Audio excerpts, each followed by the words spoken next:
Okay, so I'm broadcasting from Tel Aviv. Unfortunately, due to our crazy, bloodthirsty government, we are stuck. Yeah. Can you start for a second? I mean, Oh. do not do introduction. Right now we are having Julia and. We can start part 2 with the short introduction. An introduction of what? Of the project. No, just a project. All about the project. Yeah. So you are free to go. Sorry. Yeah. Yes, yes, I understand. Alright, guys, let's start part 2 of Comic Connections. One more time, short introduction of the project by Karen Katz. Okay. So I'll start with an apology that I'm not. Go on. Yeah. So hi. I apologize that I'm not there in person. I come every year, and this is the fourth time I'm part of the festival, and I miss it very much. Alexander and I, with Michal, of course, the director of the library, invite 20 artists from around the world to connect via comics. It's part of the bigger 24-hour comic book day. And it's a tradition that started in the States and is worldwide. And it's a project that's very dear to my heart, especially and every year it becomes more and more crucial because the world is descending into a terrible, almost World War III, and unfortunately my government is very much responsible. And this is also why I'm stuck, due to missiles and a war state. So I couldn't be there in person, but I'm so lucky to be part of this community and medium where strangers can come together for a day and connect via stories and have the language of comics break down these barriers that are forced upon us.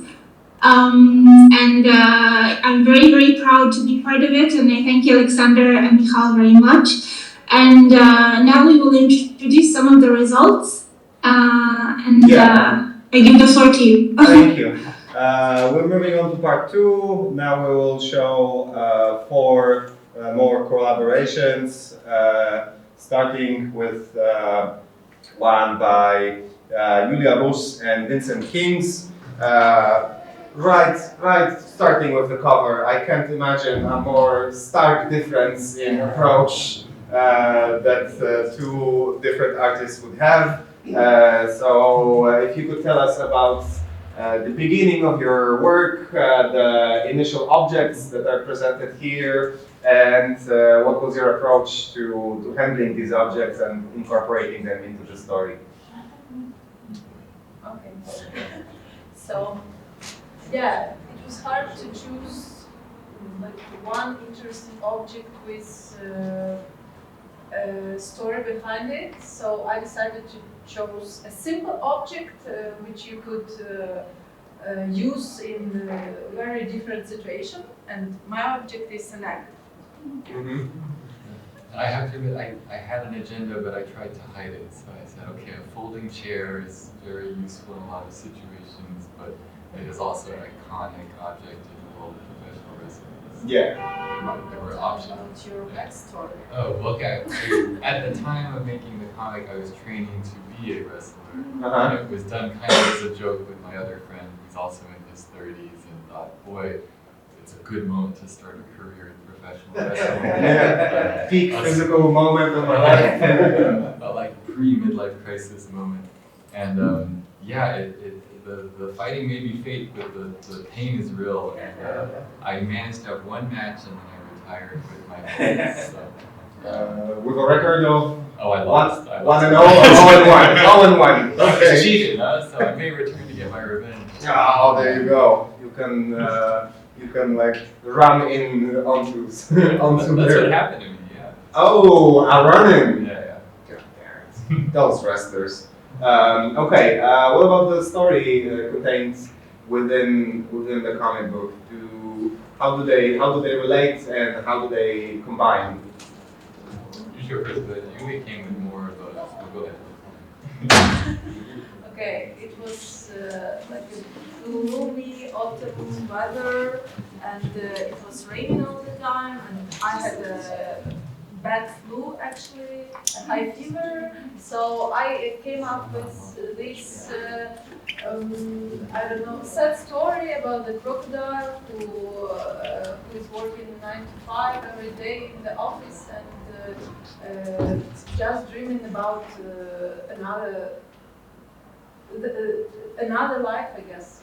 Yeah, it was that mood at that time. Okay, how is it related to an egg though? Well, we had that spread at the center of the zine, and at the end, the crocodile started his life from the scratch. Well. Oh, okay, very mystical. Okay, what about you, Vincent?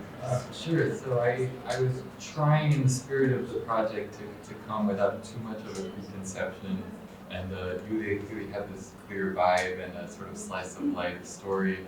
So I thought, okay, that's not totally my sensibility, I guess, as you can see from how I draw.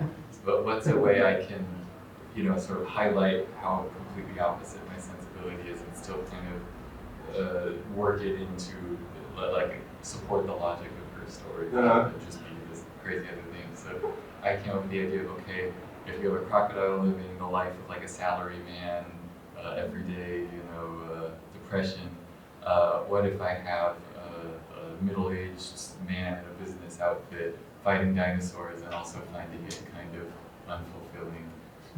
And then you can have this kind of grass is always greener on the other side of the fence story. So, and then of course the eggs are easy because he has to destroy dinosaur eggs just to survive. And right. It's like a nod to Alien. Yeah. A little bit. Okay, so in terms of the narrative, did you give yourself just like broad assumptions, or did you actually work together on the story while working on the project? I think I pitched the link up in the middle of like, oh, they swap. It's not totally clear, but they swap lives or something. And then we could just do whatever we wanted as long as they ended up swapping at the end. Okay, so like the narrative structure of both stories is you worked very independently on them, just to find the middle connection. Yeah, that's right. And it kind of, once we had that framework, the more different they were, the better. Right. So what about the middle panel? Did you actually work on it together, or did you like draw separate pieces and connect it? Julia did the final stitch together actually because she worked more digitally than I was doing. Yeah, that was easier just to combine them. Right. Digitally. But she got like a napkin sketch. Like, I think I could end it on this layout. Would that work for you? Because it's not a totally intuitive reading direction, but it looks cool. It works. It's an infinity symbol, so like everything can be approached from every side, I guess.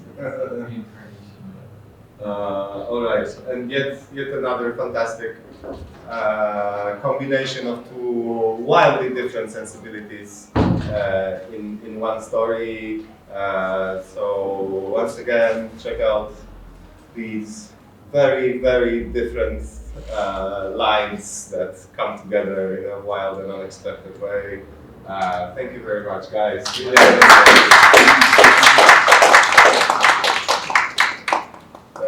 Okay, moving on.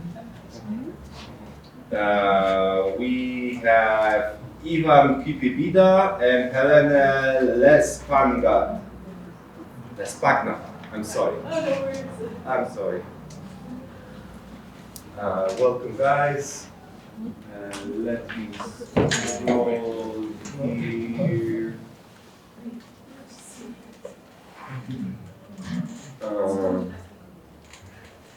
Once again, just like with the previous comic, very, very different covers. You will see the inside is also quite different. Let's start. Chcesz po polsku? Wolisz po polsku? Okay. So we'll start in Polish, I will translate. Powiedz nam w takim razie o swoim obiekcie w komiksie i o swoim procesie tej pracy. Mój obiekt to jest taki ukraiński poet Taras Szewczenko i on w ukraińskiej kulturze jest taki veľmi poważny. I no tak bardzo poważny. A ja chcę zrobić go śmiesznym. So the object was this famous Ukrainian poet Taras Shevchenko. So it was a person really, the object. And this poet is like very serious, very heartfelt, and very like intense figure in Ukrainian history. And the idea here was to make him a little bit more light and not so serious as he normally is. What about you then? What's your object? So I took like a mushroom lamp that I had. I thought it could be like cute and like in a fairy tale like to include that in a story. And I just found it aesthetically pleasing, so I thought, you know, I was gonna take that as an object. Okay. So you didn't get the object from Ivan? So yeah, I got his object. We had to include both objects. Right. And so I was actually really happy. I got the poet. I had no idea who he was. Mm-hmm. Then I also loved that it was a portrait because I really like drawing portraits of people. And made them a little bit quirky and funny. And so I don't know, it was a really fun challenge to do something with this poet. Right. So how did you go about it then? How did you include him? I mean, I did a bit of research first. Mm-hmm. I mean, we only had like a limited amount of time, so I don't culturally know what he feels like, but I try to do my to kind of get to know him. And he is the main character of my story because I thought it was really interesting, and so I really wanted to continue this worldwide. And he meets raccoons. And he becomes friends with them. It's like kind of a As you can see here. Yeah, it's a silly story. Right. Czyli obydwoje zdjęliście ciężar z Tarasa i daliście mu trochę lżejsze życie. Jakie to tak naprawdę było na temat rachunku, szukania.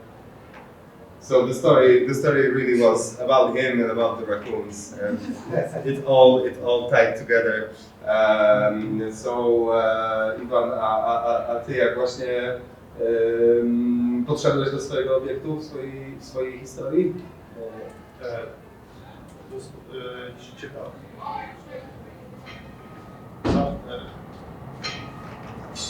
I'll show it back. Jest obiekt Helen i... Oh, there we go. Okay, let me find it. No, other way. No, it's not there? Yeah, no.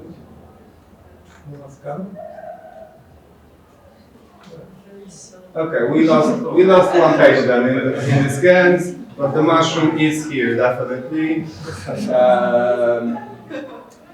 Opowiesz nam jeszcze w takim razie o współpracy waszej, o tym jak się komunikowaliście i jak duża część projektu była kolaboracją i w których momentach była ta współpraca. I'm asking about your collaboration and at which points you guys did meet while creating the stories. To naprawdę wszystkich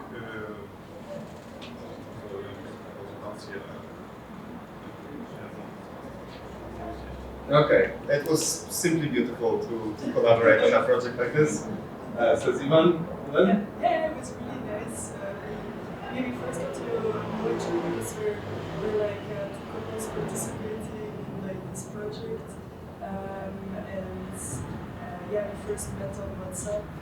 It was just really nice to get to know some different people. texted each other through WhatsApp and then shared our ideas, and it was really fun. Uh-huh. Yeah, I've never done something like this before. Right. And the connecting panel, very simple idea, but also very powerful, I would say, because of the black and whites. Yeah. It's both contrasting and connecting together.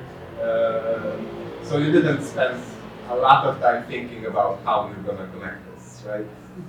It looks pretty natural. Yeah, while we were like working on it, we had this idea that they would find each other. Like one would be on Earth and the other one would be in space, and it's kind of like more of a poetic feeling to Mm-hmm. it.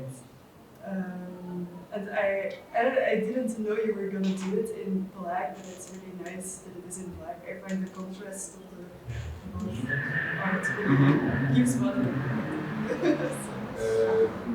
Ale mówi, że nie wiedziała, że to będzie czarny panel, czy w takim razie rozmawialiście w ogóle o tym środkowym?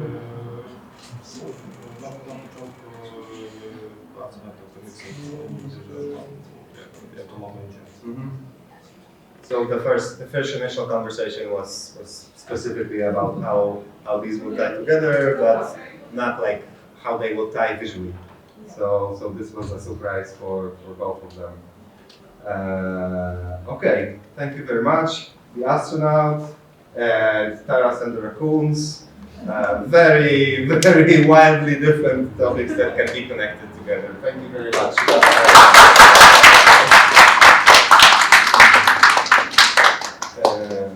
All right. Comic number 3 or number 7. Really, I turn to you, Karen.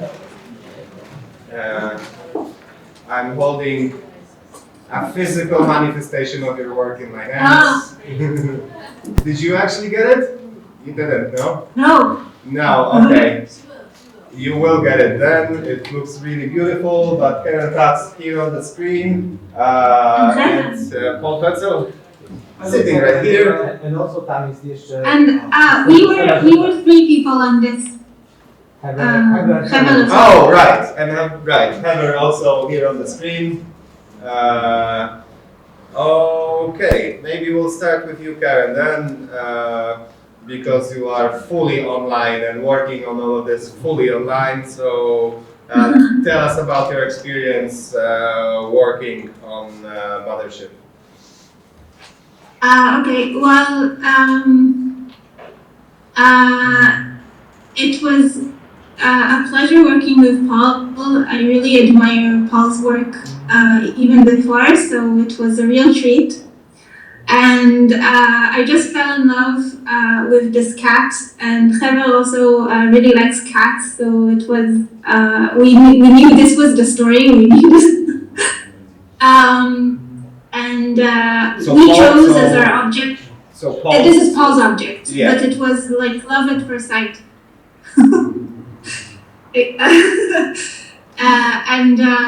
We chose the object. It's our favorite book. It starts with a map. So we like books that start with map in general, but Winnie the Pooh has like a comfort to it. And especially during these last years here in the Middle East, we felt like we're living in hell, and we need to really hang on to places, alternative spaces. So this map is a lot of comfort. We decided to do something that was harder, but I feel like we all enjoyed it. It's work on the same story with Paul. So we each did, it's called also Mothership because Paul was living in somewhere that kind of looked like a spaceship, especially to us. A different house than he lives. Well, he'll tell about it. So we felt like we were corresponding with a different world, and it was a real correspondence of one page back and forth. And Paul can elaborate about the cat. Alright. Yeah, the cat is an object a friend of mine gave to me his aunt, I think, made it out of ceramics, and he moved to Hungary and wanted to throw it away. So when he moved, I could have it. And since then, it's in between my action figure collection. And yeah, it's already telling a story. I don't know the aunt, I don't know how she looks or what kind of art she makes. So already this object tells a story and could be a character inside the comic. Right. It makes a strong impression when you look at it. All right. So once again, a very different type of collaborations where you actually combine the story, the two of you, and progressed it to its natural end. So tell us about working on the script then for the story. Did it come out organically? Did you have meetings? How did you end up with the story that's here in Mothership? I think we met before the 24 hours comic connection where everybody was drawing, to also look at our work and to see what's happening inside the work and to maybe find some topics which could be inside the story. So we looked at recent work, and so we decided to have some story in space and on Earth, and how these two characters or these two stories can interfere, and that from space, like how a cat from space can transmission something to Earth. And I think then you came up with the idea how they are telephoning or something like that. Yeah, the music is Heather is a musician, and so we came up with kind of music transforming or into language or into instructions, and also Heather works at a restaurant, and he spilled some ketchup on a table which looked like a spaceship. So it started with really bizarre things. I think this comic has a really bizarre vibe. It's a little bit cruel. The cats kind of take over humans as their own material for communication and for playing music, but so it comes out a little bit funny, but I think the cruelty of what is happening in our lives, the neglect of I mean, we feel it very terribly. I can't say a single sentence without thinking about how humans treat other humans. Like, we've been in a state of war for the past 4 years, and we feel so suffocated by this. So I think we really crave something to transform. Like, we need a transformation. So we try to cling to humor and to like this bizarreness and fantasy, but also you can see in the comic how what you're seeing here is Hevel's drawings of like South Tel Aviv, the poverty, the neglect, the way humans treat other humans. It's both sickening and kind of fun to draw. Right. Yeah, I mean, for me, this is a completely fantastical comic, but also this is really, really a very accurate mirror of what we want. Right. So would you say that working on this was some sort of a release for you, that you went into this fantasy land, but obviously your emotions are still visible in the comic book? Would you say that this was I don't know, therapeutic a little bit, working on this? Well, yeah, it's weird to say because the drawings are practically, they're stylistically not realistic, but they're depictions of like what we see in front of our eyes. The trash can here in the back cover, it really is like the trash cans overflowing that we see in our neighborhood. But first of all, for us, just talking to someone outside of Israel, outside of Tel Aviv, that's in itself a breath of fresh air. Right. We just want someone to talk to, to meet someone outside of real life. So yes, therapeutic in the sense of real human connections. I think Okay. Yeah. You also mentioned the back cover, and I have to say it's absolutely fantastic. This goes on my wall immediately when I get home. It's as you said, it's very impressionist, but at the same time there is the real is coming in the form of these tentacles from the trash can. So it's again a very stark contrast, and I really love it. I have to say. Paul, back to you for a second. Tell me about your impressions of working with Heather and Karen, and if you have anything to add in terms of your work here. Well, I mean, that's the thing which I could add maybe is that it's really a connection, and that maybe a good image for that is the book of Winnie the Pooh, which I could draw, and where I could not write Hebrew, but draw Hebrew, because I wouldn't know what I would write there. So it's not letters for me. It's part of an image. It's visual, yeah. So I think this is a good image for how our connection is happening, or how there is a conversation through images and comics. Right. Right. Okay. Thank you very much. I just have to say that thing that Paul described, that really made our heart explode. It was such a beautiful gesture. So first, like drawing our favorite book, it was like receiving a gift. Right. Okay. Thank you, Karen. Thank you, Heather. Thank you, Paul. Check out the mothership for sure. Thank you, guys.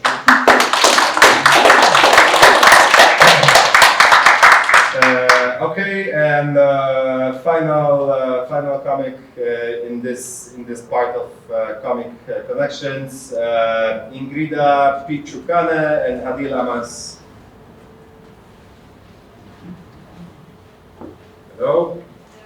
Ingrida's not here. Yeah. Okay.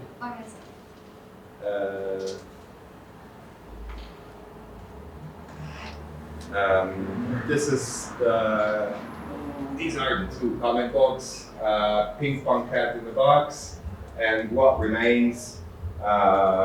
Again, one of the examples where the cover art couldn't be more different. Inside, as you'll see, it's also two different sensibilities. Okay, if you could tell us a bit about your object and Ingrida's object, since you're representing both sides here. Okay, so I chose I chose very much sticks, and Ingrida chose pink cat. I never really expect this combination. It was challenging. The reason why I chose fire match sticks is because I've always loved this object. It has a lot of meaning to me. It's a powerful object. The fact that it can cause, fire, light, gives life. It's just, and also ends. I think there's a lot is going on with this object. Yeah. And I feel like it's not only wood sticks. Okay. Yeah. You can attach many different meanings here. There's also artwork on the box, Yes. so it can work in many different ways. Okay, what about the story then? What did you think of, and how do these stories combine in the end? Okay, so honestly, when I think about fire match sticks, it's a powerful object, and I couldn't think about anything else but political and politics. So it was it is about a story. It's giving heart, as you can see, like it's really dark, having this kind of deep meaning, less text. Yeah. So I chose something also personal, I can say. It's talking about the Palestinian migration in 1948, and here the girl is sitting, and suddenly there's a blackout. So she reached a fire match when she discovers that the fire match sticks giving this shadow whenever she lights it. Random figures all the time, and then she started, and random, yeah. So she started to think that there's something here, something's trying to say something. Right. So she started to go over it and draw. In the end, we can see this huge illustration that she made in her room, and it also contains a lot of symbols and such like a key, Palestinian old keys, and many other stuff. Also, yeah. What struck me about your side of this comic book, to say, is that so much emotion is conveyed through the eyes of the married main character. The way you draw it is like very striking, because the comic is very dark, but then the eyes are always very much lit up and they convey all sorts of emotions. Was that like your idea for the narrative in some way?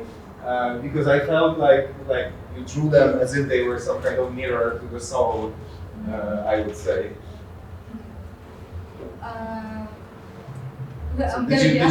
Did you focus on the eyes specifically? Yeah. For me, eyes also. I care about. I like drawing eyes, so it's the best thing that I wanna like show, because you can know a lot from them. You can understand everything only by looking at someone. And I feel like the comic was too dark, even though I don't know, the color I chose were a little bit lighter. But now I think I love it more because it's giving this contrast, and suddenly it just started to work even better than I thought it was gonna be. Right. Yeah, and I wanted to do this contrast between the light and the dark, so that's why I like this eyes. Right. Here we transition to Ingrida's side of the story. Can you tell us about the transition panel first and foremost, and a little bit about her story as well? Sure. So Ingrida's object is a pink cat.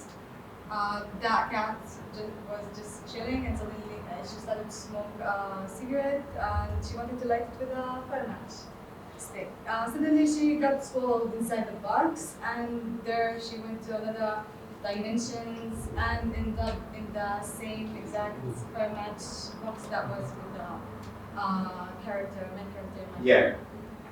And we can see also the cat in my comic when she tries to turn it off, the last stick. So we connected somehow. Maybe the stories are a bit different, but we like the contrasts in the concept and the art style. Yeah, it's a very stark contrast, definitely, from the realism on one side into hardcore psychedelia sometimes, as I would say.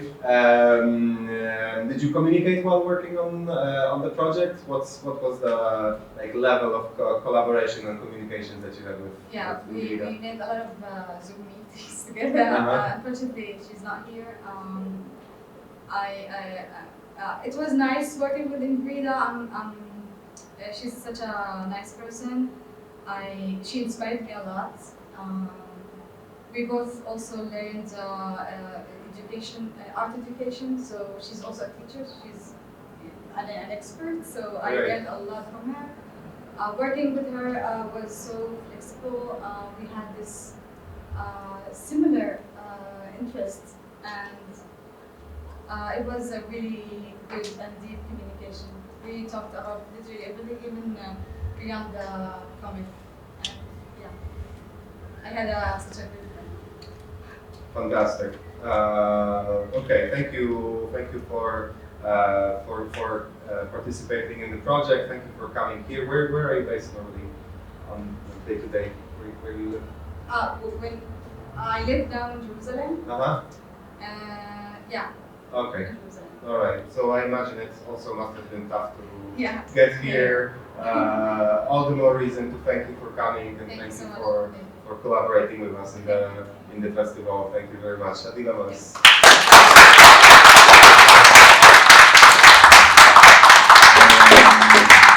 Okay.